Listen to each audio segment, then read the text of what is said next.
Hey friends, hello and welcome back to this YouTube channel. In today's another video tutorial, I'm going to share to you on how you can hide or unhide text in Microsoft Word. So without further ado, let's go quick into the process.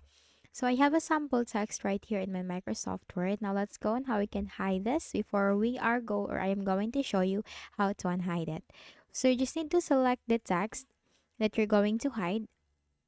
You can select the first line or you can select the entire first paragraph and click on the Home tab right here, the second tab from the File tab.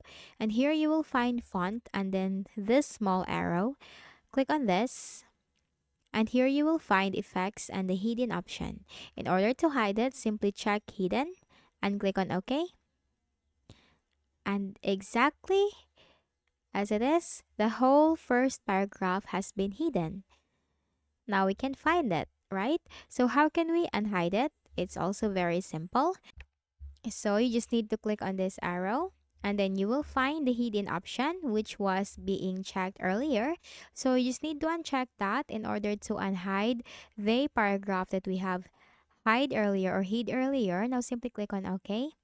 And now the first whole paragraph has been back or we have just unhide it. So that's it. That's how you can easily hide or unhide text in your Microsoft Word. So I hope this video helped you. Kindly please do not forget to hit the like button and subscribe to our channel for more tutorials like this. Thank you for watching.